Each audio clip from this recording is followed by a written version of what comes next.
नमस्कार।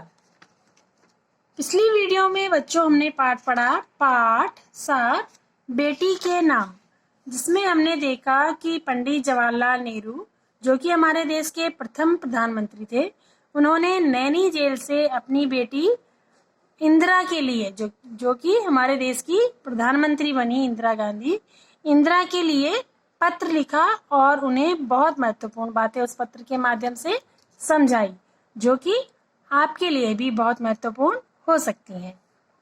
तो बच्चों, पाठ मैंने पढ़ाया पिछली वीडियो में और आज मैं करवा रही हूँ पाठ से संबंधित प्रश्न उत्तर। तो चलिए देखते हैं पहले मौखिक प्रश्न। पंडित जवाहरलाल नेहरू कौन थे? इसका उत्तर है पंडित जवाहरलाल नेहरू भारत के प्रथम प्रधानमंत्री थे। जैसे मैं प्रश्नों के उत्तर दे रही हूँ, बिल्कुल वैसे ही आप भी लिखेंगे। अगला प्रश्न है, पंडित जवाहरलाल नेहरू की बेटी का क्या नाम था? तो उत्तर है पंडित जवाहरलाल नेहरू की बेटी का नाम इंदिरा था।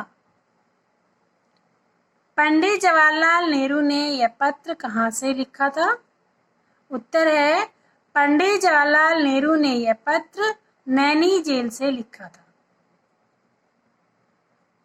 अगला प्रश्न है, पंडित जवाहरलाल नेहरू ने जेल से अपनी बेटी के लिए क्या उपहार भेजा?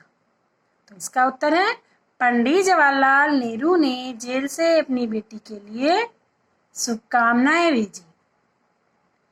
इंदिरा को किसकी कहानी अच्छी लगती थी? इसका उत्तर है इंदिरा को जॉन ऑफ आर्क की कहानी अच्छी लगती थी। तो बच्चों, ये तो थे मौखिक प्रश्न। चलिए देखते हैं अब लिखित प्रश्न। लिखित प्रश्न में रिक्त स्थानों को भरिए। पहला प्रश्न है, आजकल हमारे देश के इतिहास का निर्माण हो रहा है। कहाँ का इतिहास का निर्माण हो रहा था? भारत के इतिहास का। यहाँ लिखेंगे भारत। अगला वाक्य है, भारत की सेवा के लिए तुम डैश बनो। क्या बनो? वीरांगना बनो। जन्मदिन पर तुम्हें कई डैश मिलते होंगे। क्या मिलते होंगे? क्या मिलते हैं आपको जन्मदिन पर? उपहार। एक महान डैश हमारे सामने है। एक महान उद्देश्य हमारे सामने है। मेरी डैश सदा तुम्हारे साथ रहेंगी। मेरी शुभकामनाएं सदा तुम्हारे साथ रहेंगी। साधारण पुरुष वीर बन जाते हैं और स्त्रियां वीरांगना। तो ये रिक्त स्थान यहीं पर समाप्त हुआ।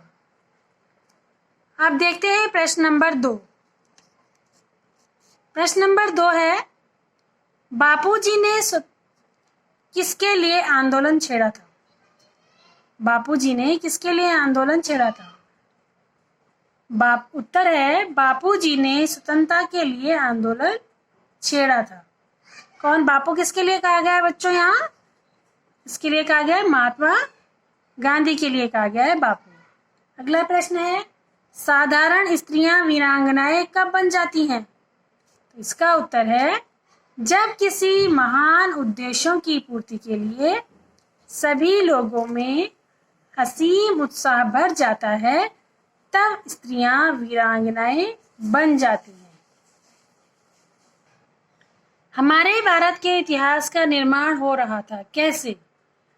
उत्तर है जब स्वतंत्रता आंदोलन छेड़ा अंग्रेजों के जब स्वतंत्रता आंदोलन छेड़ा गया अंग्रेजों के खिलाफ, तो वह आज़ादी मिलने के बाद इतिहास बन जाता है ना।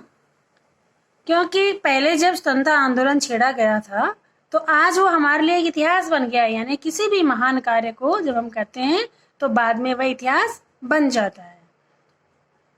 अगला प्रश्न है कि किसी काम को दूसरों से छिपाने की इच्छा कब होती है? कब होती है बच्चों? आपको छुपाते हैं आप कोई बात?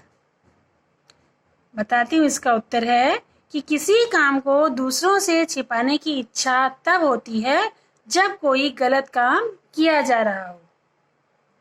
ठीक है। अगला प्रश्न है कि लेखक ने अपनी बेटी को बहादुर बनने की सलाह क्यों दी? लेखक कौन थे? लेखक थे पंडित जवाहरलाल नेहरू और उनकी बेटी कौन थी? इंदिरा। तो इंदिरा को उन्होंने बहादुर बनने की सलाह क्यों दी?